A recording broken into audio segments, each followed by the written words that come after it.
This is the naked truth about real estate investing. Your host, Javier, has already been through all the brain damage of this business, so you don't have to go through it. That way, you're not exposed to all of the risk of losing your shirt or getting caught with your pants down. So let's dive into another no BS episode right now. All right, it can be very time consuming. It can be very scary. It could be like trying to get somewhere without a roadmap, right? So that's why I created this due diligence list when I buy a property, when I buy an apartment building, even a mobile home park. You can use it for, mostly pretty much any commercial property. But this one specifically is for a multifamily. It could be a 6-unit. It could be a 600-unit. You can use it, for what you like. So go ahead and sign up, put your name, email. I'll send you the free link to my due diligence. This is what I've used to buy, hundreds and hundreds of units, if not, thousands of units. So sign up, you get my link. You get an Excel sheet as well. And also we use the software, project management software, monday.com. Feel free to sign up for a free trial. I do have an affiliate link. You don't pay any extra, right? They just pay me a small fee. Don't have to use it. You have the Excel spreadsheet, but if you use monday.com, it's actually a lot better, a lot smoother, a lot prettier, and you can do a whole bunch of other stuff. There's even a video there I created in the link. So check the link, sign up, and this is my giveaway for you guys. Thank you so much. Take care. What's going on, everybody? This is Javier Hinojo, your host of The Naked Truth about real estate investing. And we talk about today how we should partner or not partner, right? I get asked that question all the time. Hey man, should I buy something on my own? Should I partner? Et cetera, et cetera, et cetera, right? Like, what's the best strategy? What will you do? And just to answer it, give you an answer that's really no right or wrong way of doing it. There's really no right or wrong way. I'm just being 100% honest, right? We all have a personality, right? And we also have an investor personality. Are we easy to work with?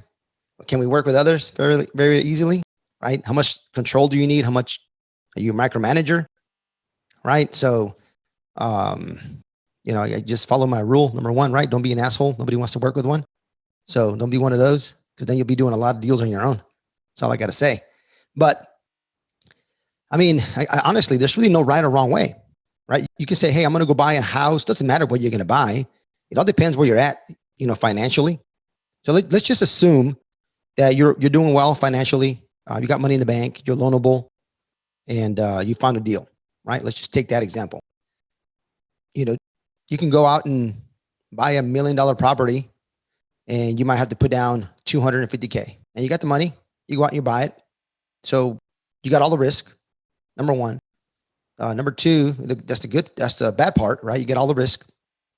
You got a lot of your own money in there. Eventually you're going to run out of money, right? Say you only have $1 million, right? In your bank. So there goes a quarter of your million right there in one deal. So that's a negative. The positive is you don't have any partners, so you don't have to really, you don't have to respond to anybody. You don't have to be accountable, right, to anybody else. You collect all the cash flow, all the tax benefits, all the appreciation, everything that comes with the property, right? All the problems that come with the property, all the risk, 100% of the risk, everything, right? So it's good and bad. And some people like it that way. Some people just want to do it on their own. There's nothing wrong with that. 100% nothing wrong with that. Now let's flip the coin, right? Say you still have all that. You have the money, you're loanable and all that stuff. Let's just assume that's the way it is. And you say, hey, I find this property, and you go raise $250,000, right? You get, 5 folks to partner with you and give you $50K, right? Hypothetically.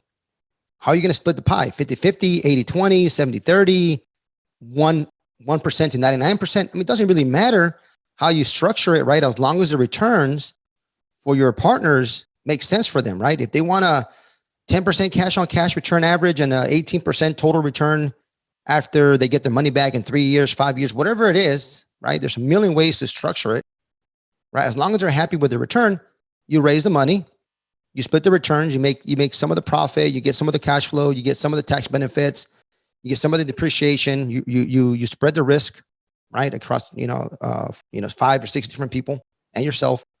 So you don't have all your eggs in one basket. Maybe you put 50K in there, right? Maybe you put no money. Maybe you put 50K, I don't know, right? Whatever you want to structure. But now, let's just say you didn't put any money down and you had $1 million in the bank. Guess what? you still got $1 million in the bank.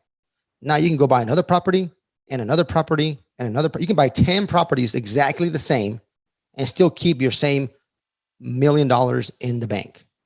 Right now, if you bought properties on your own, you'd buy 4 properties and you're out of money. If you had $1 million, if you give a $250,000 down payment, you'd be out of money in 4 purchases, right? Eventually you get your cash flow back and you can buy another one maybe in a year, right? You can keep growing it that way.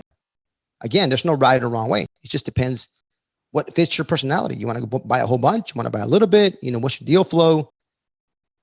I mean, that's basically it, right? So what works for you, right? Do you want to own 100% of a grape or 25% of a watermelon? Right? I think you can grow faster, quicker if you partner. But I know people that own 150 units all by themselves with no partners, and they cash flow really, really nice. They can live anywhere around the world comfortably, never have to work forever, like ever and ever, like just nice cash flow. I know people that own like 3,500 units and they cash flow less money than these guys that own 150 units, right? Because they own 2% of, 4,000 units, which really they only own like 80 units, right? So the cash flow is not really quite there as a guy who owns 150 units on his own. So I remember I was in an elevator in an event and I didn't have any units, and I sat in the elevator and then some guy's like, yeah, I own like, 4,500 doors. I'm like, holy shit, that 4,500 doors, that's insane. And then come to find out later, he owned like 2%, like less than 2%. I'm like, shoot, that's like 90 doors. That's not bad. I can go buy 90 doors. Is that right? Is that wrong? No, I mean, that's just the way he did business, right? He collected acquisition fees up front, make a whole bunch of money. You get some cash flow. You got some management fees. I mean, that's another way of making money. There's really no right or wrong way. And am I going to bash somebody for owning 4,000 units and only owning 2%? No, man, that's their business model, right? That's the business model that they have and that works for them, right? At the end of the day, it's how much money you're taking. Time, energy, and effort, right? What is that worth to you? What is that return worth to you of your time, energy, and effort? That's actually the way you should calculate if you should partner or do it on your own. You should be passive or you should be active. You want to be part of the construction management. You want to be part of the asset management. You want to be part of every single thing that happens in the property. Well, then you got to kind of calculate your time, energy, and effort. Is it worth it? Or do you rather go spend some time, go find another deal and go raise some more money? So to partner or not to partner, right? There's really no answer. I wish I could answer that. It really depends on you.